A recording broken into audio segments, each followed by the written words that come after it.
que buscan generalizar un poco lo que ya iniciamos nosotros cuando estudiamos funciones vectoriales, ¿cierto? El objetivo principal de esa clase o esa reunión que tuvimos para discutir funciones vectoriales era simplemente introducir el concepto de curva parametrizada, que era la entidad geométrica sobre la cual vamos a integrar nuestros campos vectoriales. Resulta que en el espacio tenemos todavía suficiente espacio para incluir otro tipo de objeto geométrico sobre el cual podemos nosotros, si estoy transmitiendo, ¿cierto? Uy, se me olvidó, sí. Estoy transmitiendo, ¿cierto? Sí, profe, sí. Otro tipo de objeto geométrico sobre el cual también podemos integrar campos vectoriales. Y ese objeto geométrico es el de una superficie parametrizada. Ahora, nosotros nos hemos encontrado el concepto de superficie antes, en dos de sus formas más simples, que es como una función explícita, como una superficie explícita definida por z igual a una función de dos variables. Si usted grafica eso en el espacio, eso le da una superficie. Y la otra es como una superficie implícita, en la que usted tiene una función de tres variables y mira las curvas de las superficies de nivel asociadas a esa función de tres variables. Esas son dos maneras de definir superficies. Ahora vamos a introducir una noción que es todavía más general que esas dos y las incluye ambas. Y es la noción de superficie parametrizada, ¿cierto? Entonces, el contexto es así. Entonces, vamos a considerar lo siguiente. Vamos a considerar vamos a considerar una función vectorial que depende de dos variables. Esto es en contraste con lo que ocurría con la curva. La curva era una función vectorial que dependía de una sola variable que llamábamos t. El hecho de que dependa de una variable básicamente le está diciendo que el objeto es unidimensional. Es decir, la curva, ustedes saben, debe corresponder a un objeto unidimensional embebido en el espacio. Acá, en contraste, el hecho de que esta función dependa de dos parámetros ya les es un indicativo de que el objeto que vamos a describir es dos-dimensional. Es un objeto dos-dimensional encajado en el espacio de alguna manera. Entonces vamos a tener una función vectorial que tiene componentes, llamémoslas f, en la dirección del versor i, más g en la dirección del versor j, más h en la dirección del versor k, ¿cierto? Esta es una función vectorial, esta es una función vectorial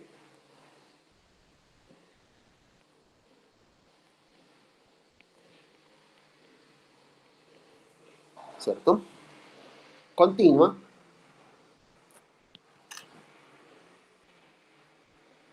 voy a pedir que sea continua, y en una región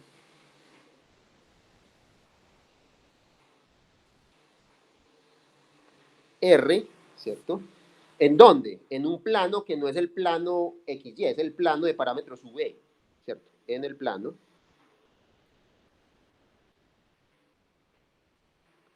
V, ¿cierto? Y voy a suponer una condición técnica, es que sea 1 a 1, recuerden, o sea, eso básicamente le está diciendo que esta función, si yo si la restringo a su codominio, va a ser invertible. Es simplemente la condición. Entonces, y 1 a 1 en el interior, interior,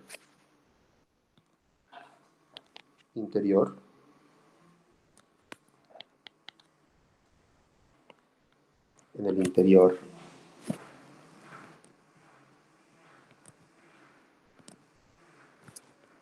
de la región R. Es decir, en todos los puntos de la región R, excepto posiblemente en los puntos frontera. Muy bien, entonces, la definición va a ser la siguiente. Si yo miro cuál es el rango de esta función, cuál es la imagen de esta función, ¿cierto? A eso es a lo que vamos a llamar a la superficie. Esa es la superficie.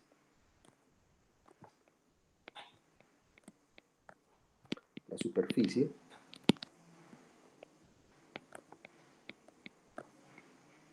S, ¿cierto?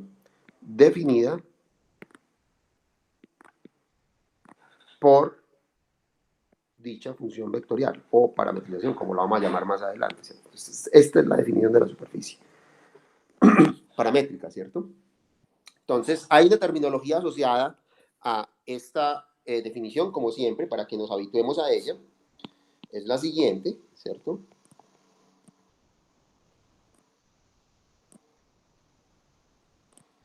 Pero antes tal vez me gustaría mostrar cómo visualizar esto, ¿cierto? O sea, la manera de visualizar eso, aquí tengo yo un dibujo, es como sigue.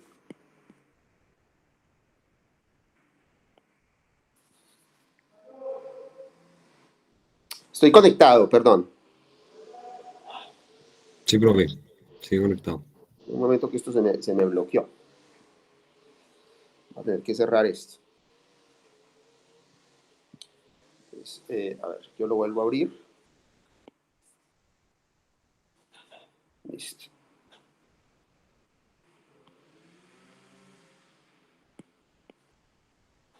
Eso a veces ocurre con esta tablet. Entonces, esta es básicamente la intuición que hay detrás. Usted tiene una región. Aquí pues supuse que la región era un cuadrado, ¿cierto? Y lo que hace la parametrización, que es esta función vectorial, es como doblar esta hoja. Imaginen que esto es una hoja de papel y embeber esa hoja de papel en el espacio simplemente doblándola de alguna manera. Eso pues está dictado por la función misma, ¿cierto? Entonces coge el papel, lo dobla y te da esta superficie paramétrica. Acá en esta superficie paramétrica, por ejemplo, si yo tomo estas líneas con U constante, eso se va a ciertas líneas.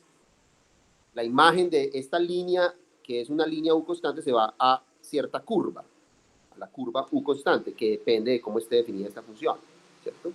Y las líneas B constantes se van a otras curvas, ¿cierto? Entonces, si ustedes imaginan la cuadrícula entera, con estas líneas paralelas, eso se va en una malla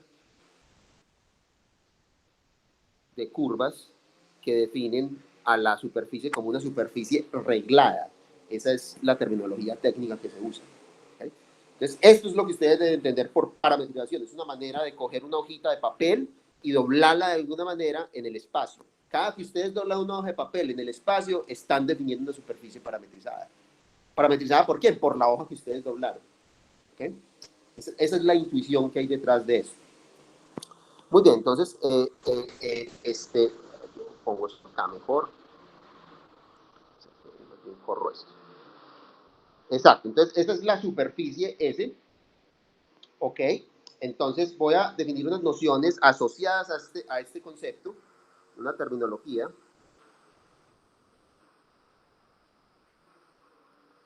que se suele emplear, que es la siguiente. Es simplemente, primero que todo, a estas variables U y B, de las cuales depende la función vectorial que me permite definir la superficie parametrizada, se les suele llamar los parámetros. Se les suele llamar los parámetros de la superficie.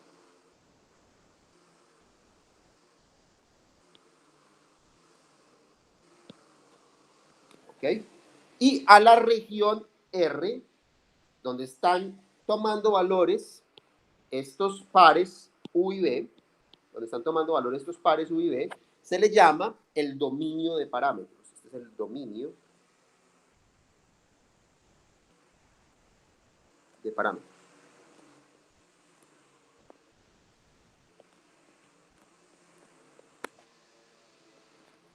¿Okay? Muy bien, perfecto. Entonces,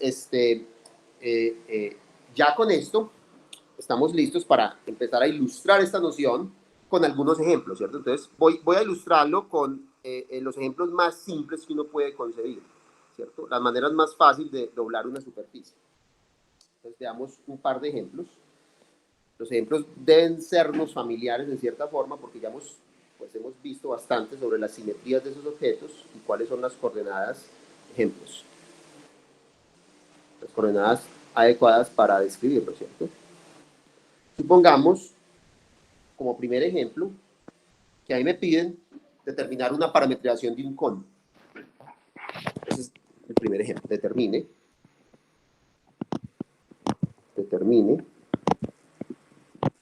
una parametrización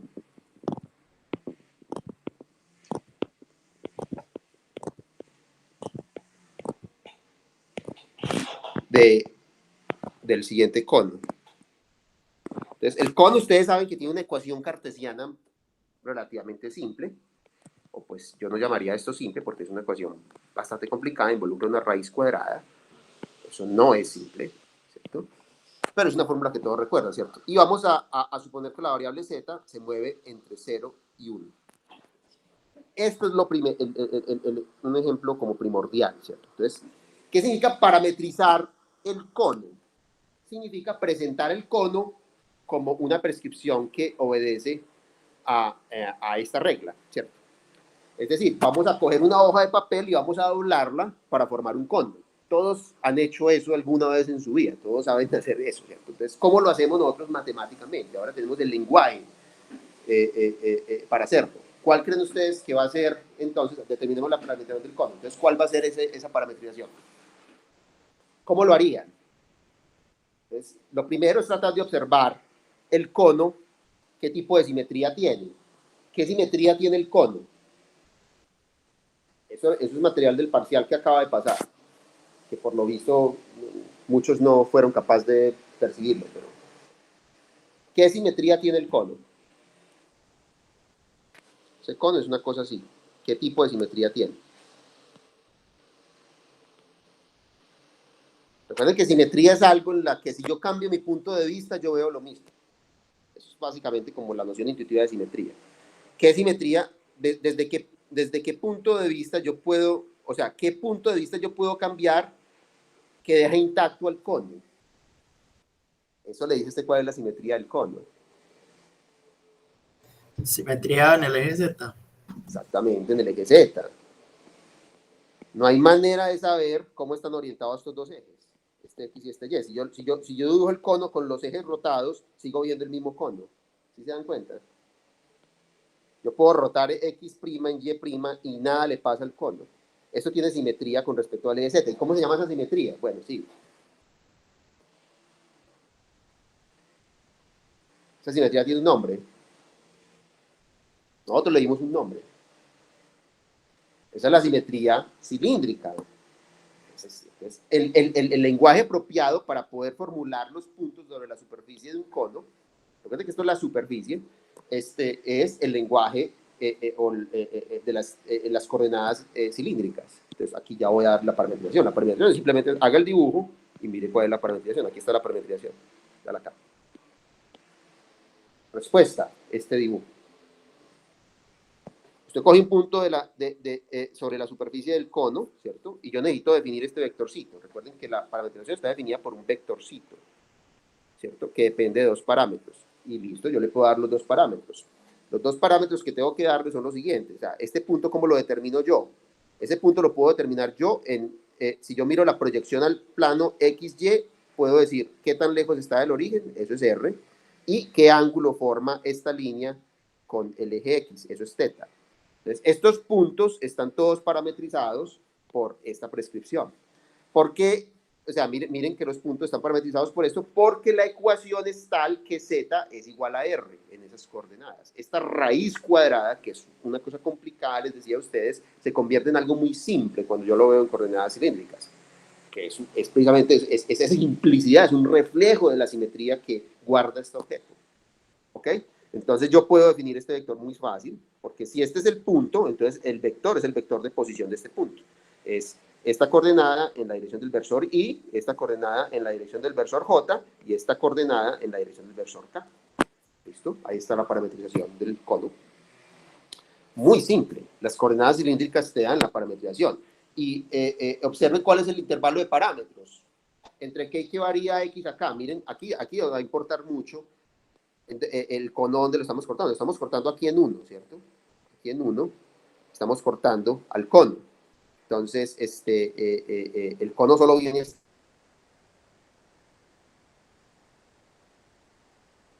acá. Entonces, ¿cómo queda el intervalo de parámetros? ¿Por qué quiere decir el intervalo de parámetros? ¿Cuál es la región R? Entonces, la región R en este caso, ¿quién sería? ¿Quién medide?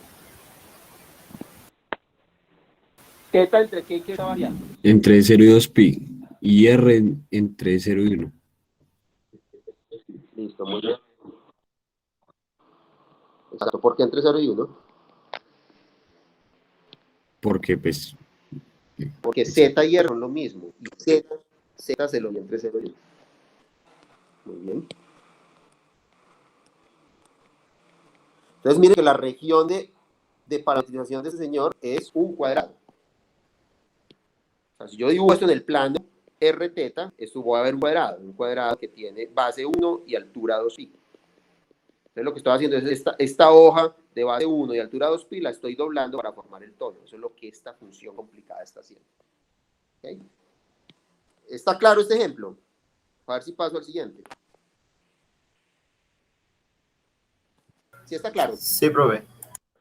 Muy bien, ahora hagamos lo mismo. Vamos a parametrizar una esfera, la superficie de una esfera. Y eso ustedes lo saben porque ustedes saben cómo se localizan los puntos, cómo el GPS localiza puntos sobre la superficie terrestre. Entonces deberían saber esto. Entonces determine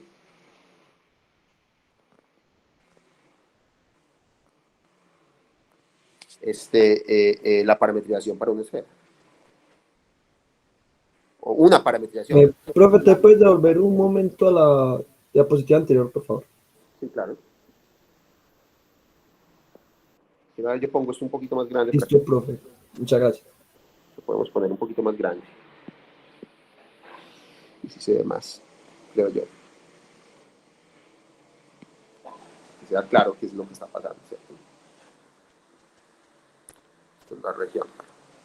Muy bien, entonces vamos a determinar una parametrización. Hay muchas parametrizaciones, hay muchas maneras de determinar cuáles son, cómo localizar puntos sobre la superficie terrestre, pero hay una más o menos canónica, que es la que se utiliza universalmente, una parametrización.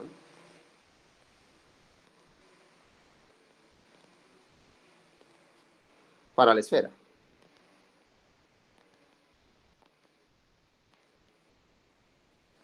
Entonces vamos a tomar la esfera como x a la 2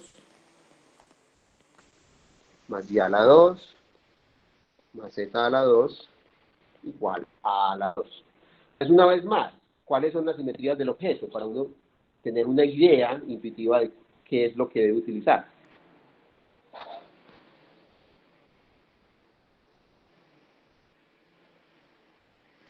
Los escucho. Simetría con respecto al origen, creo. Bueno, sí, ¿y esa simetría cómo se llama? ¿Cómo se llama la simetría en la que si yo me paro en el origen y miro en cualquier dirección veo lo mismo? ¿Cómo se llama esa simetría? Esférica. Esférica. Esa es la simetría esférica. Entonces, no es extrañar que este objeto, para ser descrito, deba ser hecho con coordenadas esféricas, ¿cierto? Entonces, aquí les voy a dar la parametrización, veanla acá.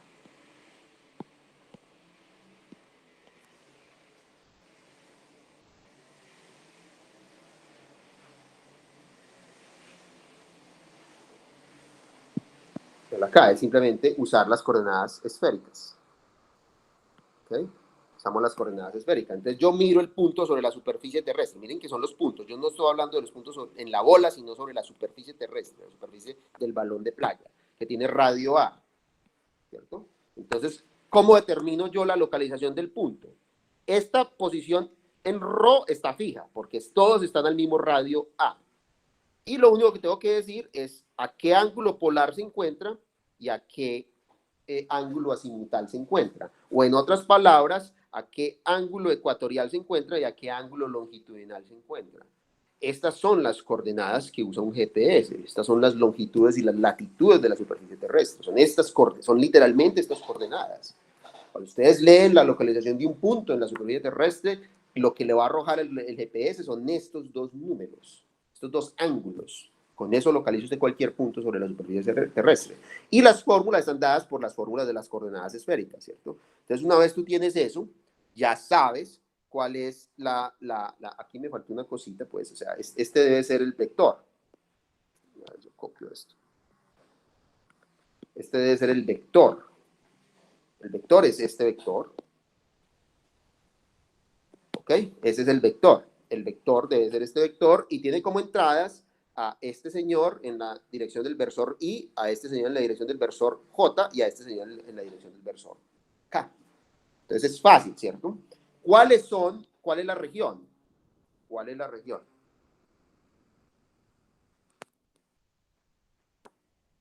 entre qué y qué varía el ángulo polar.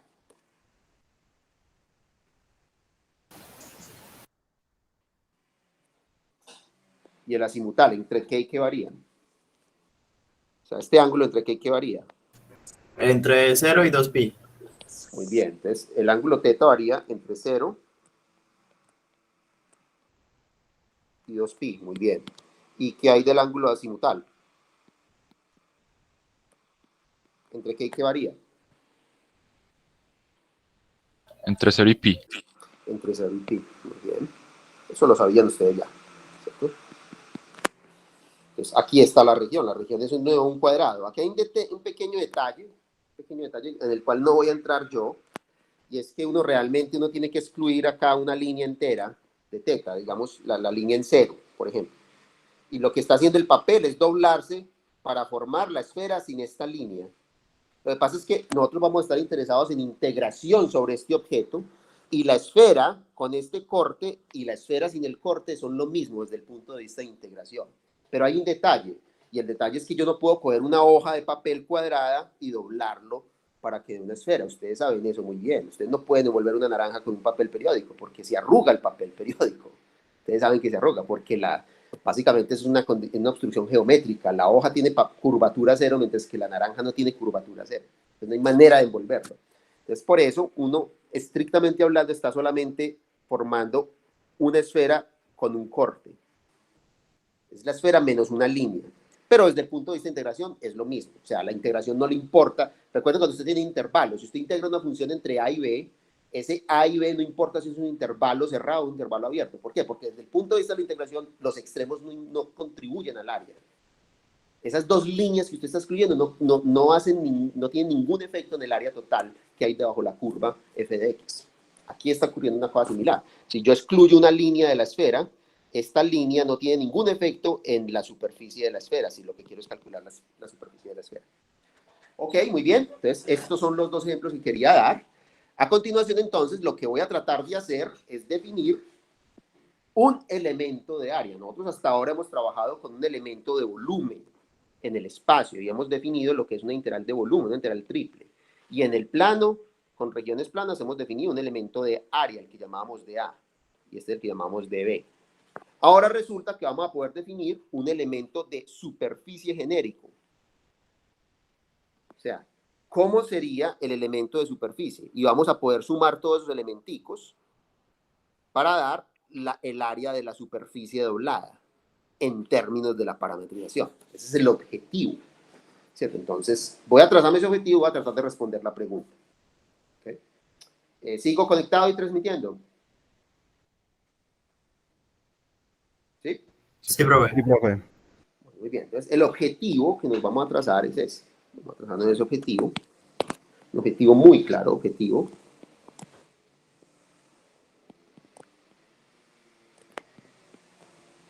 Pues mire que ya vamos a poder calcular el área de una cosa que está doblada en el espacio.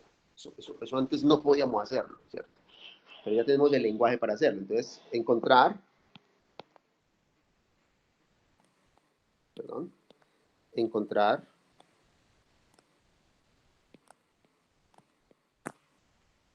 una integral doble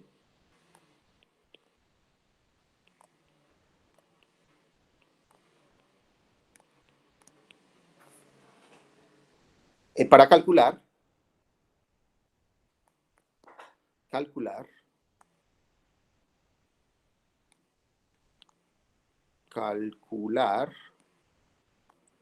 el área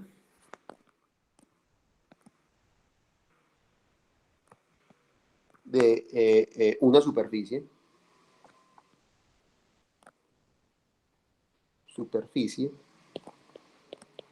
Voy a poner la palabra curva, porque nosotros superficies planas ya sabemos, es la integral doble de 1. Pues si la cosa es plana, no tiene problema, ¿cierto? Entonces, aquí la gracia es que estas superficies tienen curvatura, están curvadas y retorcidas en el espacio, ¿cierto? Con base en la parametrización que usted le dé. Parametrización.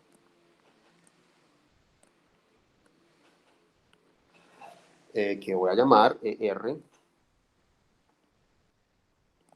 de UV, ¿cierto? Dada por F de UV en la dirección de I, G de UV en la dirección de J y H de UV en la dirección de K, donde voy a poner la restricción por simplicidad, como ocurrió en los dos ejemplos anteriores, que la región de parámetros es un cuadrado. Entonces voy a tomar a U entre A y B y a UV entre C y D. Permítame, yo hago esa simplificación. Muy bien, entonces, para poder hacer este cálculo, resulta que yo tengo que asegurar lo siguiente. Yo no puedo tener una superficie que tenga lo siguiente, que sea como esto y que tenga por acá un pico. Porque entonces voy a tener problemas para definir el elemento de área en este pico. O sea, que no tenga como singularidades, como picos que le salen. Una superficie picuda sería una superficie donde sería más difícil definir lo que estoy tratando de definir. Se puede definir, pero no con técnicas elementales. Entonces, voy a poner una condición en la parametrización para que eso no ocurra, para que no haya picos. ¿Cuál creen ustedes que va a ser esa condición? Es una condición de suavidad. Listo. Entonces, la suavidad, ¿cómo se puede visualizar? ¿Ustedes cómo sé yo que este punto es suave? Por ejemplo, en la superficie. En el caso unidimensional, ustedes tenían lo siguiente. Si yo tengo esto, yo sé que este punto es un punto singular. ¿Por qué? Porque yo no puedo trazar una recta tangente. Existen infinitas tangentes que pasan por ese punto. ¿Cuál es el análogo en superficies? Este punto, ¿por qué es suave, digamos? ¿Alguien me dice? ¿Por qué es suave este punto? Plano. ¿Cómo? Si yo puedo como ubicar un plano. Exactamente, porque hay un plano tangente. En cualquiera de estos puntos yo puedo trazar un plano tangente. Pero si yo tengo una cosa picuda, yo no voy, hay infinitos planos tangentes que pasan por esa cosa picuda. Entonces no podría. Entonces, acá el plano tangente, aunque yo no voy a hablar de plano tangente, voy a tratar de secretamente incorporar esa intuición que tenemos de que podemos graficar un plano tangente. Para eso hay que introducir dos funciones auxiliares. Ya les voy a decir el significado geométrico, qué significan estas dos funciones. Mejor dicho, las voy a definir y luego les muestro un esquema de qué significan. Voy a definir la derivada de R con respecto a U. Pues esto simplemente es literalmente la derivada de esta función vectorial con respecto a U, es simplemente derive sus componentes. Como ya sabemos que ocurre con funciones vectoriales, derivamos la función de F con respecto a U, eso me queda en la dirección de I, derivamos la función G, la función G con respecto a U, eso me queda en la dirección del versor J, y derivamos a la función H con respecto a U, y eso me queda en la dirección de K, ¿cierto? Y defino el análogo, pero ya con respecto a V, ¿cierto? Que es simplemente derivar esta función vectorial con respecto a V, ¿cierto? Entonces, sería la derivada de F con respecto a V en la dirección del versor I, la derivada de G con respecto a V en la dirección del versor J, más la derivada de H con respecto a V en la dirección del versor K. Estoy definiendo dos vectores. Todavía no estamos viendo la intuición. Entonces voy a dar la definición y más bien voy a tratar de explicar lo que esto significa geométricamente. ¿Okay? Geométricamente. Entonces, es lo siguiente. Entonces, la definición, para que no ocurran esos puntos singulares, se puede codificar en términos de estos dos vectorcitos que acabo de definir. Y vamos a ver por qué geométricamente eso tiene sentido, ¿cierto? Entonces, una superficie parametrizada, perdón, una superficie parametrizada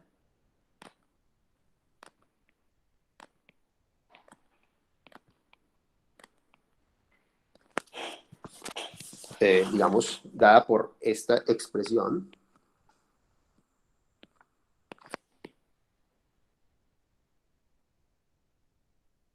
es suave,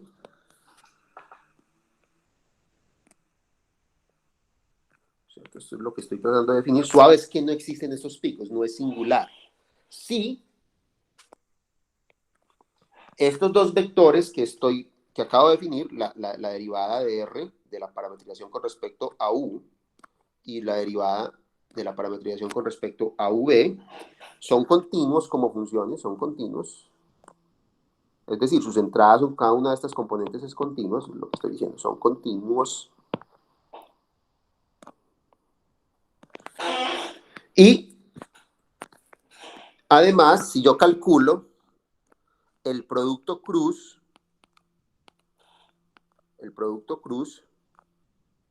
de estos dos vectores, eso nunca se anula. Nunca se anula. Nunca se anula, ¿cierto? En el interior del dominio de parámetros. En el interior del dominio de parámetros.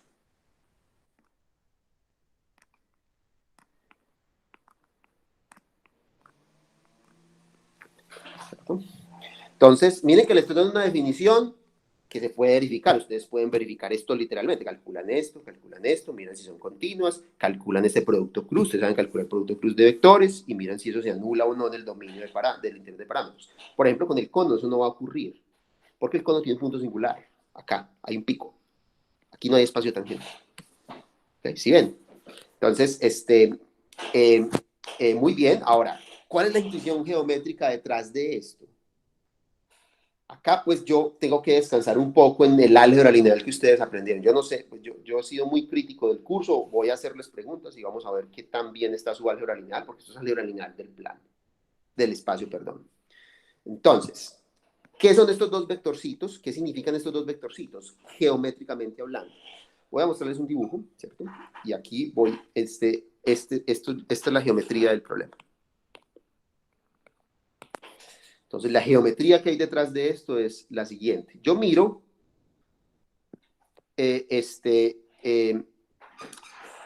una pequeña porción de la superficie, ¿cierto?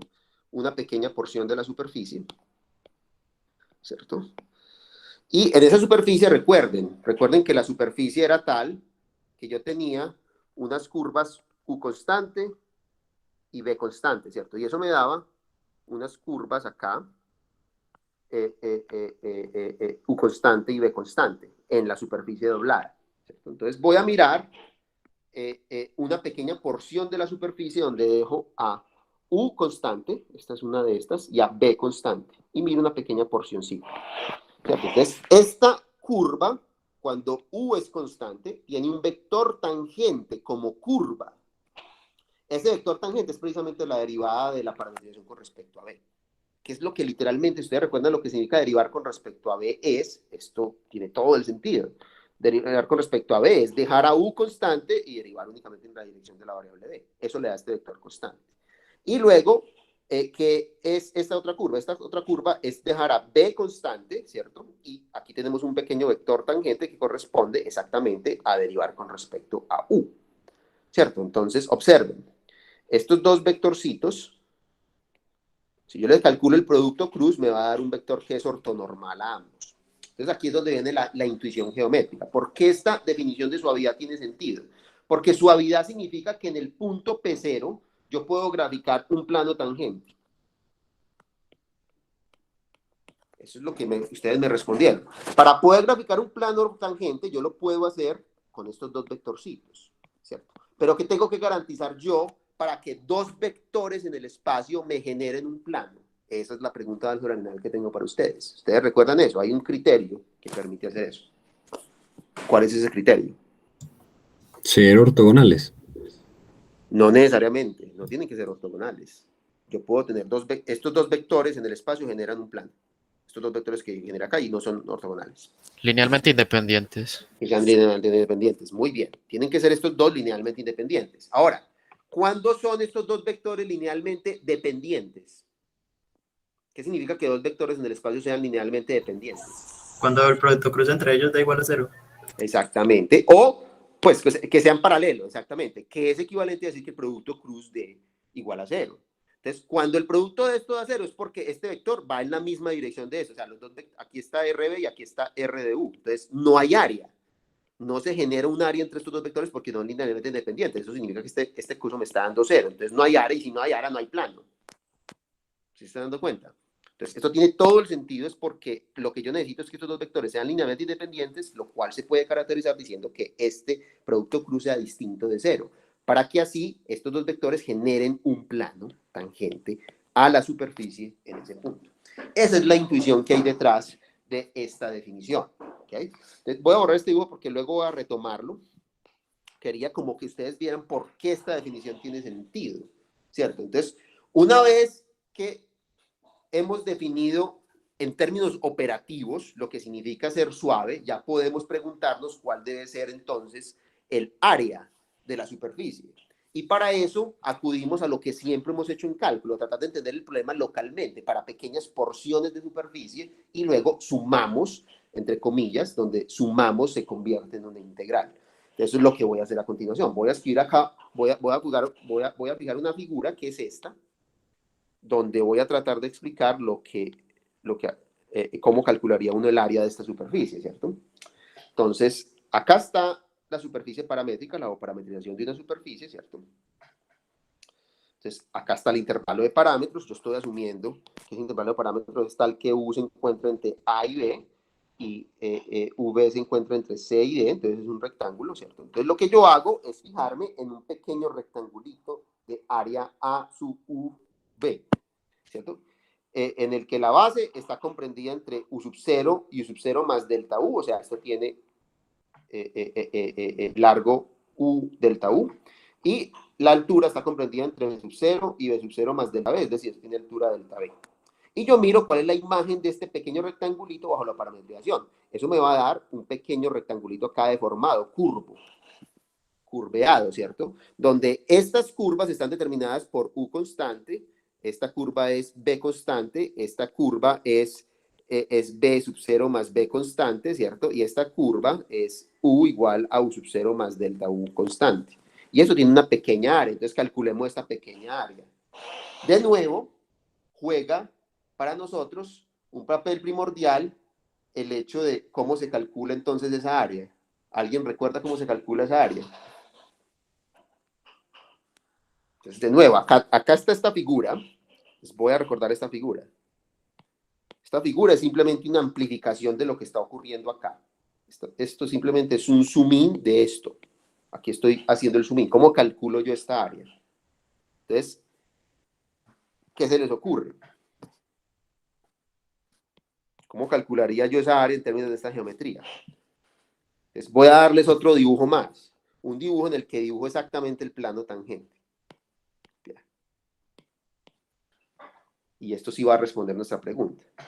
Aquí voy a coger y voy a considerar el plano que generan los dos vectores, pero no exactamente los dos vectores, sino que voy a coger este vector y lo voy a rescalar por delta U, porque recuerden que esto tiene, que este señor tiene ancho delta U.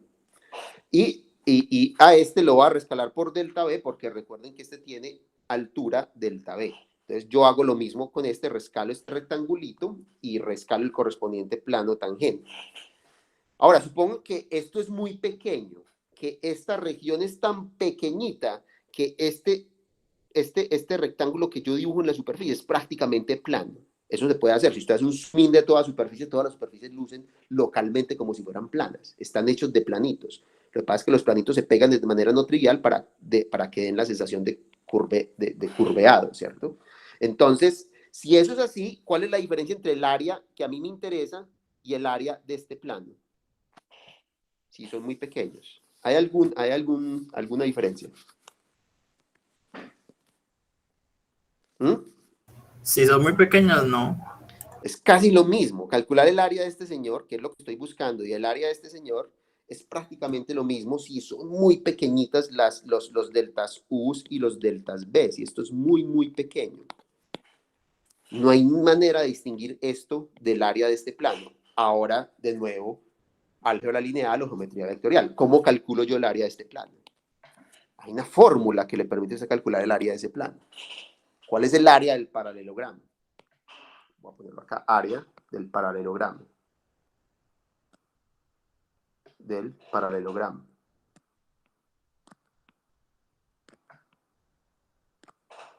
Paralelogramo.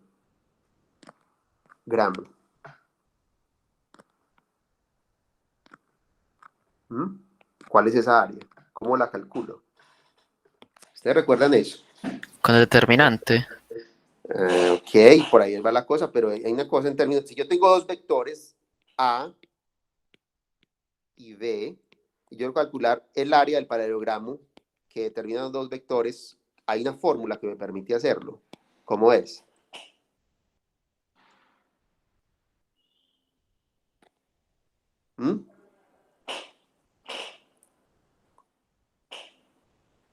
Es precisamente, si yo tengo A y B, entonces yo calculo el producto cruz entre ellos, que es un vector que se sale de la hoja, ¿cierto? Y calculo la norma de esto, eso me da el área de este paralelogramo. Esto es una base de la geometría que ustedes deben haber visto. ¿Ustedes vieron eso o no? ¿O esto es alienígena para ustedes? Sí, profesor, sí lo vimos. Listo, muy bien. Entonces, miren, si yo calculo el área de este vectorcito, entonces está calculando el área de este planito, pero este planito no es el que me interesa a mí. A mí me interesa este planito reescalado. Por eso rescalo acá con B y rescalo aquí con U. Entonces, ¿cómo calculo el área de este paralelogramo? Simplemente hay que calcular el área, perdón, la norma del producto cruz de estos vectores, pero reescalados. Yo cojo RU, lo reescalo por delta U, ¿cierto? Y multiplico este vector vectorialmente por el otro vector también reescalado por delta B. Y calculo la norma de eso. Eso es el área del paralelogramo. Ahora, por propiedades de vectores, esta cosa sale, esto sale de factor común, eso no tiene problemas, son escalares, entonces lo único que me queda es simplemente la norma de RU con cruz, RB, todo multiplicado por el delta de U y el delta de V. Eso sería el área de ese paralelogramo. ¿Cierto? Entonces, ¿cómo sería entonces el área total de la superficie? ¿O cómo podríamos calcular el área de la superficie? Esto sería simplemente la contribución a este pequeño rectangulito.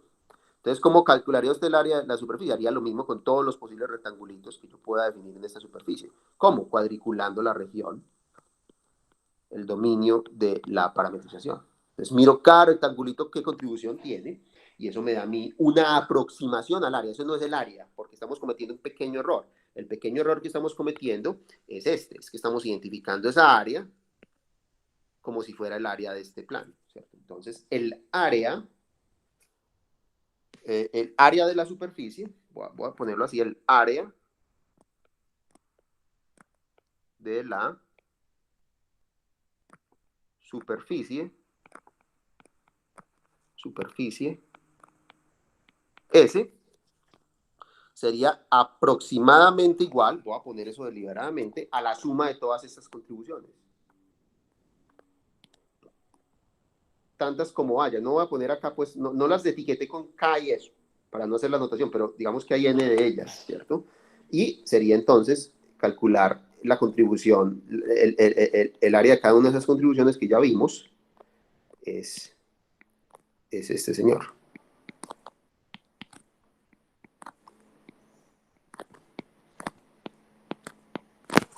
Entonces, esto ya me está diciendo a mí cuál debe ser el elemento de área.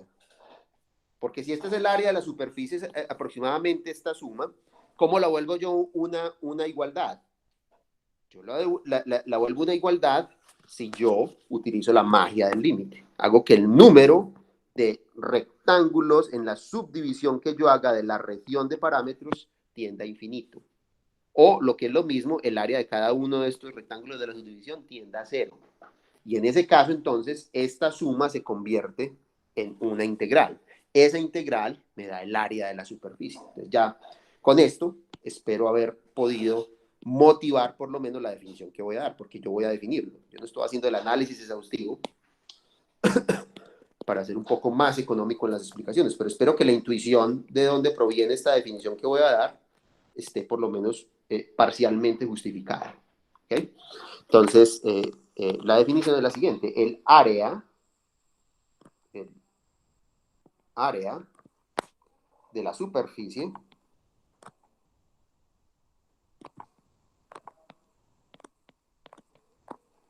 suave.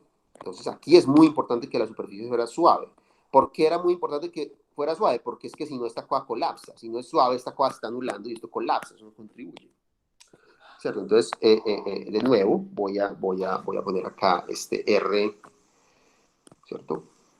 U, V, igual a F de U, V, en la dirección del versor I, por G, perdón, más G, más G de U por V en la dirección del versor J, más H de U, V en la dirección del versor K, donde mi U está variando entre A y B y mi UV está variando entre C y D. Entonces, el área de esta superficie suave es, por definición, entonces voy a dar la prescripción, voy a dar una fórmula, que es, llamémosla área, como siempre se le llama, pues no hay mucha imaginación acá para utilizar nombres de esta cantidad, la vamos a llamar simplemente A, y por definición debe ser lo que se obtiene al tomar el límite de esto. Entonces, al tomar el límite, esto se devuelve una integral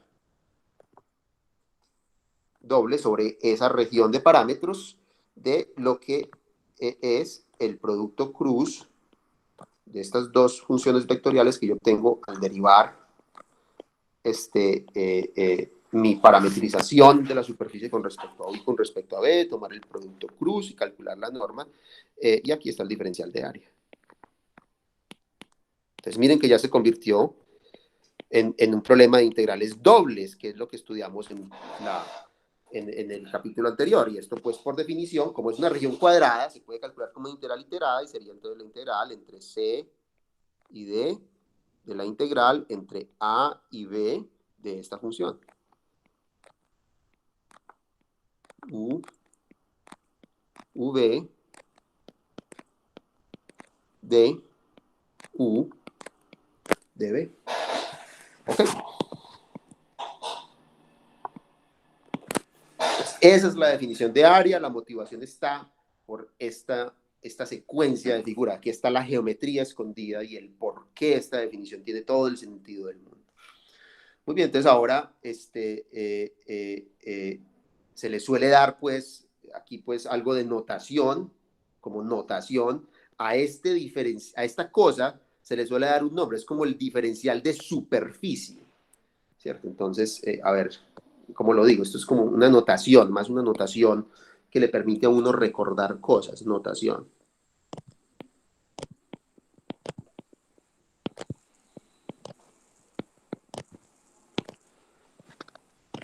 Es que a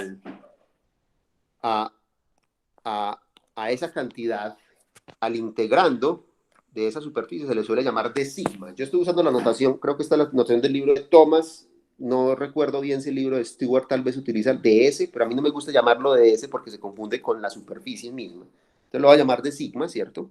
Esta notación simplemente es una notación mnemotécnica para recordar este diferencial, que corresponde a este factor, que es la norma del producto cruz de estos dos vectores, veces du de B, en contraste con la notación de A, que usábamos para denotar solamente el diferencial de superficie es un poco más complicado porque está afectado por este factor, ¿cierto? Y en este sentido, entonces, el área sería igual simplemente a la integral sobre la región de parámetros del diferencial de superficie, ¿cierto? A esto se le suele llamar el diferencial de superficie. Se le suele llamar el diferencial de superficie.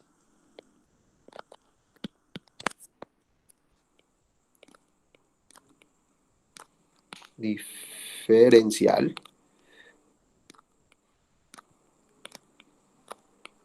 de superficie. Superficie.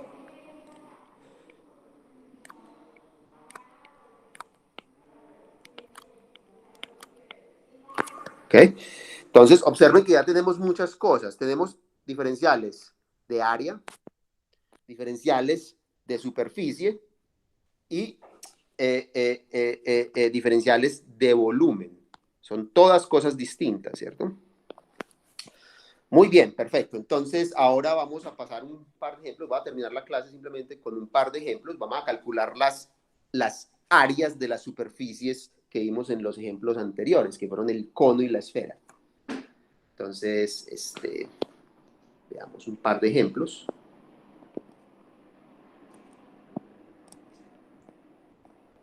Entonces, hay un detallito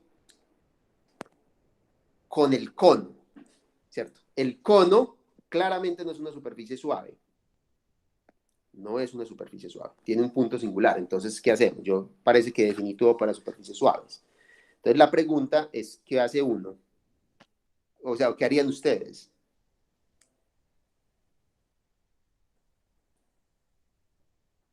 ¿Mm? Puedes calcularlo como por partes. O sea, el punto es lo siguiente. Usted está calculando un área, ¿cierto? Entonces, a usted le interesan las contribuciones que puedan tener área. Si usted, el punto no tiene área. Eso no tiene extensión. Entonces, no le puedo asignar un área. Entonces, si yo considero el cono o el cono y remuevo el punto, son dos superficies distintas. El cono y el cono con el punto, con el ápice removido, son dos superficies distintas. Y sin embargo, ambas tienen la misma área. ¿Sí me hago entender? Entonces, yo puedo obviarlo es porque el punto singular problemático es un punto que tiene, para usar la jerga técnica de los matemáticos, tiene medida cero, desde el punto de vista de la medida que estoy tratando de implementar, que es el diferencial de superficie. Entonces, ese punto no contribuye al área, entonces puedo tranquilamente asumir que no está ahí. No me va a causar ningún tipo de problema, aun cuando sabemos que esa superficie no es suave, ¿cierto? Es porque esa singularidad es aislada y usted puede manipularla en lo que concierne a integración, al procedimiento de integración. Entonces, vamos con el primer ejemplo. De hecho, vamos a determinar el área. ¿Alguien sabe la respuesta? ¿Cuál es el área de ese cono?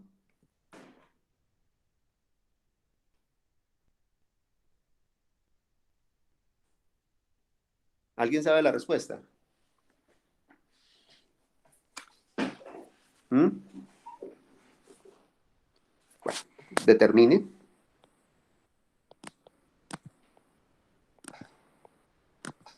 El área de la superficie del cono.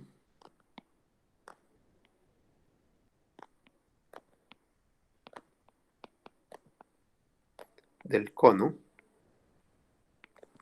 Del ejemplo que yo llamé ahorita. Yo lo llamé el ejemplo 1, ¿cierto? Entonces, ¿qué hay que hacer? Usted ya sabe cuál es la parametrización. Escribamos, les recuerdo aquí la parametrización. La parametrización es con coordenadas esféricas, ¿cierto? Entonces dependen de R y de teta. Y está dada por R, por el coseno de teta, en la dirección de I, más R, por el seno de teta, en la dirección de J, más R, en la dirección de K, ¿cierto? Recordemos el intervalo de parámetros. Aquí la R estaba variando entre 0 y 1, y la teta estaba variando entre 0 y 2pi. ¿Ok? Muy bien, perfecto. Entonces, ¿qué tenemos que hacer? Para calcular el área, pues lo primero que tienes que determinar es este señor. Entonces, determinemos ese producto. Usted tiene que calcular cuál es el producto de esto derivado con respecto al primer parámetro que aquí estoy llamando R, y esto derivado con respecto al segundo parámetro que es teta. Entonces, esto es una cosa complicada, ¿cierto? Esto es, hay que calcular una matriz auxiliar que tiene componentes en I, en J y en K, ¿cierto? Muy bien, ¿y cuáles son esas componentes? Entonces son las derivadas con respecto a R. Si yo derivo con respecto a R, obtengo entonces coseno de teta, eso es sencillo. Aquí tengo seno de teta, aquí tengo 1, ¿cierto? Y la otra es un poco más complicada, así que voy a correr esto. La otra ¿me da qué? Me da menos R por el seno de teta, aquí me queda R por el coseno de teta, aquí me queda 0, eso no depende de teta, y hay que calcular el determinante de esta cosa, ¿cierto? Entonces, si ustedes hacen este cálculo, eso les va a dar, yo no lo voy a hacer, bueno, no, es que este determinante sí es más aburridor, les voy a dar la respuesta, esto queda menos R por el coseno de teta en la dirección del versor I menos R por el seno de teta en la dirección del versor J, más, aquí queda R. Aquí realmente queda R en la dirección K. Hagan la cuenta, por favor. No es difícil hacer esa cuenta. Muy bien, entonces, esto pues parece una cosa complicada, pero veamos que su norma realmente no es tan complicada. La norma de este vector es una expresión bastante sencilla. Si uno calcula la norma, calculemos la norma, sería calcular la norma de este producto cruz. Eso me daría entonces, eso daría hay que calcular raíz cuadrada, aquí queda R al cuadrado, aquí queda coseno al cuadrado de teta, aquí queda más R al cuadrado por el seno al cuadrado de teta, ¿cierto? Y me queda más R al cuadrado, ¿cierto? Todo en raíz. Muy bien, entonces observen, este señor de acá, simplemente es R2, ¿cierto? Entonces miren que, aunque el cálculo parece un poquito intimidante a priori, es muy sencillo. Esto va a dar simplemente la raíz cuadrada de 2 por R a la 2, ¿cierto? Y como R es una cantidad positiva, puede salir del radicando con signo positivo. Queda raíz cuadrada de R. Raíz cuadrada de 2 por R, perdón. Entonces ya tenemos todos los ingredientes para el área. El área sería entonces la integral, ¿cierto? Esta región varía entre 0 y 2pi, ¿cierto? Y el R varía entre 0 y 1, de acuerdo a lo que habíamos descrito antes. Y me queda este señor, no lo voy a copiar otra vez, sino que voy simplemente a copiarlo acá, es calcular esta integral de este señor en el orden de R de teta, ¿cierto? Y eso es simplemente entonces calcular la integral doble entre 0 y 2pi de la integral entre 0 y 1 de raíz de 2pi R de R de teta. Y si ustedes hacen esta integral, eso les va a dar simplemente pi por raíz de 2. Esa es la superficie del cono a altura 1. Miren que aparecen los dos primeros números irracionales conocidos por el ser humano, ¿cierto? La raíz cuadrada de 2 y pi. ¿Okay? Es el producto de esos dos números irracionales.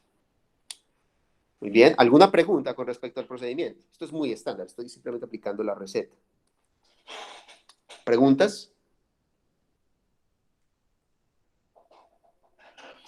Bueno, hagamos el segundo ejemplo. Vamos a determinar el área de la superficie de la esfera, ¿cierto? Radial. Y con eso cerramos. Entonces, el segundo, vamos, determine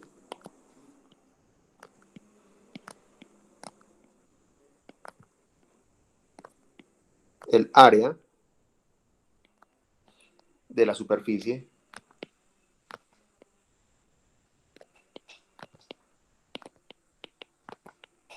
de la esfera. De la esfera de radio A, que fue el ejemplo 2, ¿cierto? Antes de embarcarme en el cálculo, ¿cuánto es esa área? ¿Alguien la sabe? Ustedes la deben saber, pues, eso lo dieron haber visto en bachillerato, qué sé yo. ¿Cuánto vale esa área? ¿Cuál es el área de la superficie de la esfera? 4pi por el radio al Cuadrado. cuadrado. ¿Cómo? 4pi al cuadrado. Sí, muy bien, sí, está muy bien. Eso es lo que da el área de la superficie. Veamos si efectivamente ese es el caso, eso nos tiene que dar. Sabemos lo que nos tiene que dar. Entonces recordemos lo que es la parametrización. Entonces la parametrización que hallé para esto era en términos de ángulo azimutal y ángulo polar, ¿cierto? Y lucía algo así, lucía como A por el seno de phi por el coseno de teta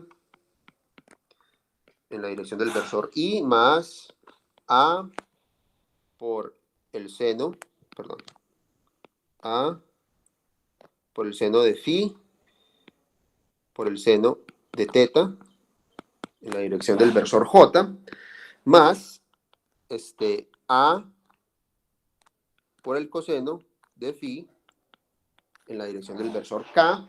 El intervalo de parámetros era entonces que la variable phi estaba confinada al intervalo 0 pi y la variable teta o el ángulo polar estaba confinado a variar entre 0 y 2 pi. Listo. Entonces, esto fue lo que determinamos, era una parametrización adecuada de los puntos sobre una superficie esférica. Entonces hay que calcular esta cosa.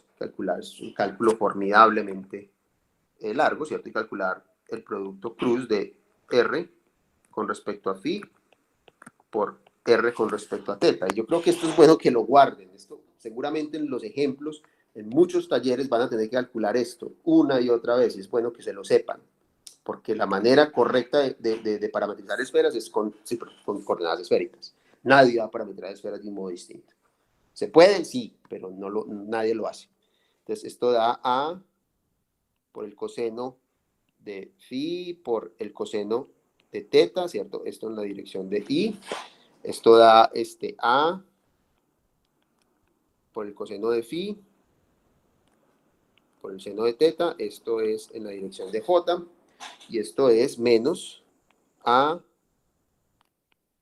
por el seno de phi en la dirección de el versor K, ¿cierto? Y la otra da, pues voy a copiarlo acá, menos A por el seno de phi por el seno de teta. Este da A por el seno de phi por el coseno, perdón, por el coseno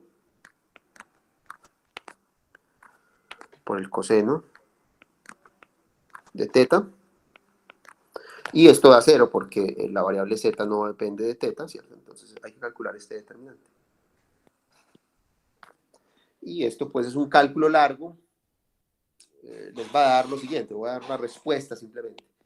Y como les digo, tal vez es bueno que guarden esta respuesta, porque van a tener que utilizarlo bastante. Da a al cuadrado por el seno cuadrado de phi por el coseno de teta en la dirección de I más a al cuadrado por el seno al cuadrado de phi por el seno de teta en la dirección de J.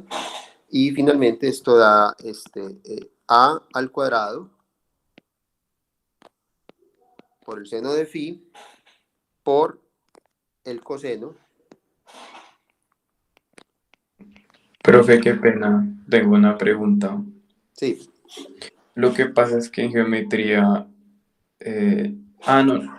No. Mentira, ya sí. No. Es que pensé que iba con menos la J, pero ya me acordé, no, mentira. la J va con menos, claro, porque un determinante es una función multilineal alternada. Entonces es por este menor menos por este menor más por este menor. Si tuviera determinantes de más columnas, siempre da un signo alternado, precisamente porque un determinante, eso no se lo explicaron a ustedes nunca, pero es que un determinante es un ejemplo de una cosa que llama una forma multilineal alternada. Esa es la definición, por eso tiene esta propiedad. Esto tiene la propiedad de que esto es antisimétrico. Si usted cambia el orden, se le gana un menos. Eso está Sí. reflejado por eso. ¿Cómo? Sí, no, es que Si multipliqué esto va a mal. tener un menos cuando usted calcula en J, esto no sería antisimétrico. ¿Okay? Esto tiene que ser antisimétrico. ¿Está bien? O sea, yo le estoy dando el resultado, yo no estoy calculando esto, yo le estoy dando el resultado para que ustedes lo calculen por su cuenta. ¿Okay? Y pueden calcular este otro cálculo formidable. O sea, se están dando cuenta ustedes de que los cálculos son un poco aburridores en esta cosa, porque dependen de la parametrización de la superficie. Y si la parametrización es complicada, pues el cálculo va a ser complicado. Hay que calcular esta norma. Hay que calcular esta norma, y eso es una cosa complicada, ¿cierto? Porque es esta cosa al cuadrado, más esta cosa al cuadrado, más esta cosa al cuadrado, en raíz cuadrada. Entonces, permítanme, yo no hago eso y les doy la respuesta. Sin embargo, la respuesta es sorprendentemente simple. Les va a dar, hay un montón de simplificaciones usando identidades trigonométricas, les va a dar a al cuadrado por el seno de phi. Toda la dependencia de teta se va. Aunque eso a priori parecería depender de teta, la dependencia de teta desaparece aplicando identidades trigonométricas, ¿cierto? Y una vez tienes esto, ya es muy fácil calcular entonces el área. El área. Este ejercicio háganlo, por favor, pues esa carpintería háganla. Ustedes tienen que saber hacer carpintería, y eso pues en este examen, que cometieron tantos errores en la carpintería, ¿cierto? Se evidenció. Esto es a al cuadrado por el seno de phi, ¿cierto? Integrado primero, entonces primero integro a phi, y luego integro a teta, ¿cierto? Y esta integral es muy fácil de hacer, ¿cierto? Esto les va a dar precisamente 4pi al cuadrado. Es muy fácil porque es completamente separable. Es integral el seno entre 0 y 2pi. Eso contribuye con un 2, ¿cierto? Entonces queda simplemente la integral de a al cuadrado, de 2 veces a al cuadrado, ¿cierto? Entre 0 y 2pi, eso da 4pi. Precisamente. ¿Está claro entonces? Entonces no hay nada misterioso en esto, excepto lo difícil es encontrar la parametrización. Ahí es donde está el arte. El arte está dada una superficie, ¿cuál es la parametrización más conveniente para realizar estos cálculos? Y eso es una destreza que ustedes van a desarrollar a medida que vayan solucionando ejercicios. Entonces, les recomiendo que comiencen a mirar los ejercicios del taller desde ya.